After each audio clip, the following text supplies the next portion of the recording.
औज़ुबिल्लाहिमिनश्शैतानिर्रजीम बिस्मिल्लाहिर्रहमानिर्रहीम। अस्सलाम वालेकुम। आज का जो हमारा टॉपिक है वो है Gauss's law and apply it to calculate electric field intensity at a point due to spherical volume charge distribution. वही चीज़ है कि हमने एप्लीकेशन मालूम करनी है गॉसेस लॉ की, जिसमें हमने मालूम करना है इलेक्ट्रिक फील्ड इंटेंसिटी को, ए की वैल्यू मालूम करनी है। अब हमने किस जगह पे ए की वैल्यू मालूम करनी है? स्फीरिकल वॉल्यूम चार्ज डिस्ट्रीब्यूशन के ज़रिए। ठीक है, मतलब मैंने एक स्फीयर लिया,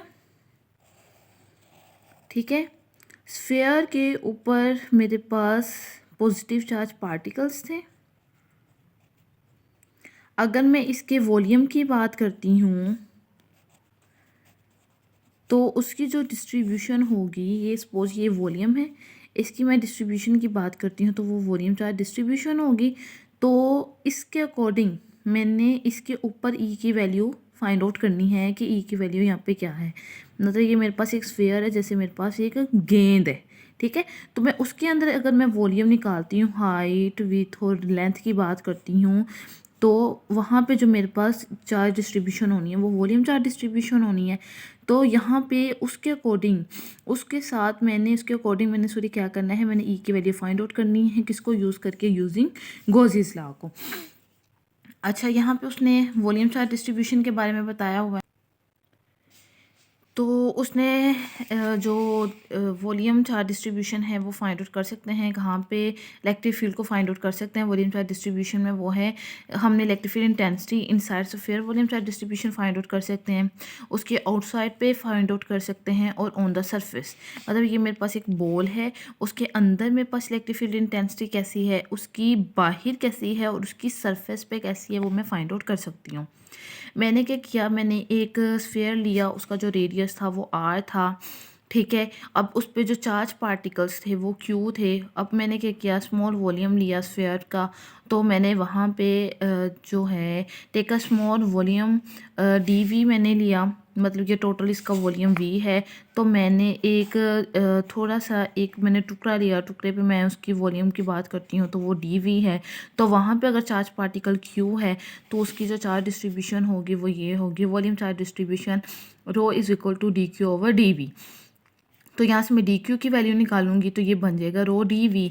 तो यहाँ से नेट मैं टोटल की बात करती हूँ कि टोटल वॉल्यूम कितना है, तो मैं इसको इंटीग्रेट कर दूंगी तो ये मेरे पास बन जाएगा Q is equal to integration rho D V. तो यहाँ से मैं रो की वैल्यू सेपरेट कर लूँगी और डी वी को मैं सेपरेट कर लूँगी। अब ये मेरे पास वॉल्यूम है टोटल स्फीयर का, जो कि इक्वल होता है 4/3 पाई आर क्यूब के। अब क्या किया है मैंने, एक गॉसियन सरफेस मैंने, ये मेरे पास है वो जो स्फीयर जिस पे पॉजिटिव चार्ज पार्टिकल्स थे, ठीक है। अब मैंने एक गॉसियस जो है सरफेस है, गॉसियन सरफेस है, वो मैंने इमेजिन की है ये वाली, ठीक है। जो गॉसियन सरफेस इमेजिन की है उसका एरिया है ए एरिया है, कैपिटल ए मैं कह देती हूँ, ठीक है। तो मैंने छोटे छोटे इसको पीसेस में किया है डिवाइड। मैंने क्या किया, एक स्मॉल एरिया ले लिया डी ए, उसकी मैंने डायरेक्शन नॉर्मल के ज़रिए निकाली, वो ये थी। अब मैंने ये जो चार्ज है, ये पॉजिटिव चार्ज, इसकी इलेक्ट्रिक फील्ड इंटेंसिटी बाहर की तरफ है। अच्छा, जो पहले वाला स्फीयर था उसका रेडियस आर था, मैंने बताया। अब मैंने जो दूसरे वाला स्फीयर मैंने लिया उसका यहाँ से लेकर यहाँ तक जो रेडियस है वो स्मॉल आर है, और ये मैंने एक पॉइंट पी उसकी सरफेस पे लोकेट कर दिया कि इस पॉइंट पी पे इसकी जो वैल्यू है, मेरे पास ई की वैल्यू क्या है। अगर मैं ई की वैल्यू यहाँ पे भी लगाऊँ तो वो भी इस साइड पे है। अगर मैं यहाँ से डी ए की वैल्यू निकालती हूँ तो वो उसकी भी इस साइड पे उसका नॉर्मल के थ्रू उसकी वैल्यू आएगी। तो यहाँ पे मैं कहती हूँ कि इनके दरमियान में जो एंगल होगा कि पी पे मेरे पास नॉर्मल और ई के दरमियान में एंगल है वो ज़ीरो है। तो यहाँ से अगर मैं फ्लक्स की बात करती हूँ कि किसी एरिया पे इलेक्ट्रिक फील्ड लाइन पास हो रही है, ये एरिया है, इलेक्ट्रिक फील्ड लाइन इसमें पास हो रही है, तो वो फ्लक्स होगा। तो फ्लक्स मेरे पास है ई डॉट डी ए। तो फ्लक्स की वैल्यू निकाल ली, मेरे पास आई E D A cos of theta. दोनों के दरमियान में एंगल कितना था, ज़ीरो था, तो ज़ीरो पुट कर दिया। तो ये मेरे पास जो नेट फ्लक्स है वो मेरे पास आ गया E D A cos of theta. तो जो मेरे पास एरिया होता है स्फीयर का वो मेरे पास है 4πr²। यहाँ पे किया फ्लक्स, इसको अलहदा, ई की वैल्यू अलहदा, और इंटीग्रेशन डी ए अलहदा, ये तो 1 हो जाएगा ना ये वाला फैक्टर। तो D A area, total area of this sphere 4πr²। अब मेरे पास फ्लक्स भी आ गया और मेरे पास चार्ज भी आ गया। अब मैंने गॉसेस लॉ अप्लाई किया, उसने बोला था यूजिंग गोजेस लॉ, मैंने गोजेस लॉ ले लिया। गोजेस लॉ था फ्लक्स जो है वो किसके इक्वल है, जो पास हो रहा है इलेक्ट्रिक फ्लक्स वो है 1/ε0 टाइम टोटल जो चार्ज है इनक्लोज द क्लोज सरफेस में, ठीक है। अब क्या किया मैंने, दोनों वैल्यूज़ को उसमें पुट किया। फ्लक्स की जगह पे मैंने ई की वैल्यू लगा दी और क्यू की जगह पे मैंने उसकी वैल्यू लगा दी, ε0 डिवाइड कर दिया। अब ये मेरे पास आ गई यहाँ से वैल्यू, ये वाली मेरे पास वैल्यू जो कटता है वो काट देना, 4π करता था 4π काट दिया, ठीक है। तो ये r² नीचे आ गया। अब वो कहता है the electric field in vector form में, अगर ये मेरे पास रेडियस है तो जहाँ पे रेडियस होता है उसकी की डायरेक्शन में मैं उसकी वैल्यू निकालती हूँ, तो ये उसका यूनिट वेक्टर आ जाएगा, ठीक है। अब वो कहते हैं कि ये मेरे पास था जब मैंने पॉइंट P लिया था आउटसाइड, ये देखो मैंने जो गॉसियन सरफेस थी वो मैंने इमेजिन की थी इस स्फीयर के आउटसाइड पे, और जो पॉइंट था वो उसके आउटसाइड लिया हुआ था। अब मैं गॉसियन सरफेस ड्रॉ करूँगी इस जो चार्ज जो स्फीयर है उसके अंदर, मतलब पॉइंट P इसके अंदर मौजूद हो। तो मैंने क्या किया, ये मेरे पास पहले रेडियस आर था, ये जो पहले वाली है मेरे पास चार्ज, ठीक है, यहाँ पे सर के ऊपर चार्ज था। अब मैंने क्या किया, गॉसियन सरफेस को इमेजिन किया उसके सेंटर में जो स्मॉल रेडियस आर बनाती है, ठीक है, और पॉइंट P मैंने उस पर लोकेट किया कि ये मेरे पास पॉइंट P है, इस पे इसकी वैल्यू क्या होगी।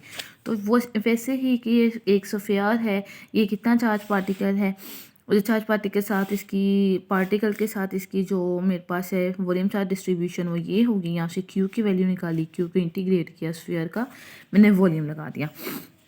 अब वो मेरे पास क्या है, अब मैं इसको कहती हूँ कि ये इनक्लोज कर रहा है गॉसियन सरफेस को, तो मैंने इसकी जगह पर मैंने इसको Q डैश कर दिया कि उसने जो पॉइंट P लिया हुआ है ना, अंदर लिया हुआ है इनसाइड, तो वहाँ पे जो मेरे पास चार्ज है, चार्ज डिस्ट्रीब्यूशन होगी वो ये होगी। अब ये इक्वेशन एक बन गई कि ये दोनों को कंपेयर किया तो चार्ज निकालूंगी कि कितना उसकी इनसाइड है, तो मैंने दोनों की डिवाइड कर दिया, जो कटता था उसको काट दिया, ठीक है। पीछे रह गया ये Q dash is equal to Q, ये ऊपर चला गया R³ ओवर कैपिटल R³। अब उसने क्या किया, अब ये पॉइंट है, ये इलेक्ट्रिक फ्लक्स है, इसमें से यहाँ पे जो चार्ज पार्टिकल है वो एरिया में से पास हो रहे हैं, फ्लक्स क्रिएट कर रहा है। जो इसका फ्लक्स आया मैंने फ्लक्स की वैल्यू निकाली, दोनों के दरमियान में एंगल था 0, क्योंकि वो पॉइंट भी अंदर था, E की डायरेक्शन भी इधर थी, एरिया की डायरेक्शन भी इधर थी, दोनों के दरमियान में एंगल 0 था। तो वहाँ पे एरिया का जो मेरे पास स्फीयर का जो एरिया होता है वो मैंने वैल्यू लगाई। अब मैंने गोजेस लॉ अप्लाई किया, फिर वह मैं Q डैश क्यों कह रहा हूँ, क्योंकि वो इनसाइड द स्फीयर उसके अंदर है। तो यहाँ पर मैंने उसकी वैल्यू उसको पुट किया, तो जो कटते थे उसको काट दिया, जो नहीं कटते थे यहाँ पे वो देखो यहाँ पे 4πr² नहीं है, ऊपर नहीं है, ठीक है, क्योंकि वो पहले Q की वैल्यू में कट चुका हुआ है। तो यहाँ पे E की वैल्यू आई Q डैश जो मेरे पास है QR ओवर 4πε0 RQ, ये बन गया। अगर वो वेक्टर फॉर्म में निकालेगा तो यहाँ पे R जो है उसका यूनिट वेक्टर आ जाएगा। अब वो कहते हैं कि जो electric field inside the charge sphere is, अब वो कहते हैं कि दोनों जो रेडियस हों वो इक्वल हों, कि मैं उसकी स्फीयर के ऊपर लेती हूँ। देखो एक मैंने लिया ये गॉसियन सरफेस मैंने इमेजिन की, सपोज ये मेरे पास है जो वो स्फीयर है, एक मैंने इमेजिन की आउटसाइड, एक मैंने इमेजिन की इनसाइड। अब मैं एक इमेजिन कर रही हूँ जितनी ये स्फीयर है उसी के ऊपर, कि ये मेरे पास स्फीयर है और उसी के ऊपर गॉसियन सरफेस है। अब इसका भी रेडियस R था जो मैंने इमेजिन की, उसका भी रेडियस उतना ही है, दोनों के रेडियस इक्वेट कर दिए। इसमें मैंने पुट किया, पुट करके जो कटता था काट तो वो मैंने जो कटता था वो मैंने काट दिया, और जो E की वैल्यू निकली वो ये निकली is equal to KQ over R²। मतलब कि गॉसियन सरफेस स्फीयर के ऊपर ही हो तो इलेक्ट्रिक फील्ड इंटेंसिटी की वैल्यू यही रहेगी, इनसाइड या आउटसाइड होगी तो उसकी वैल्यू चेंज हो जाएगी।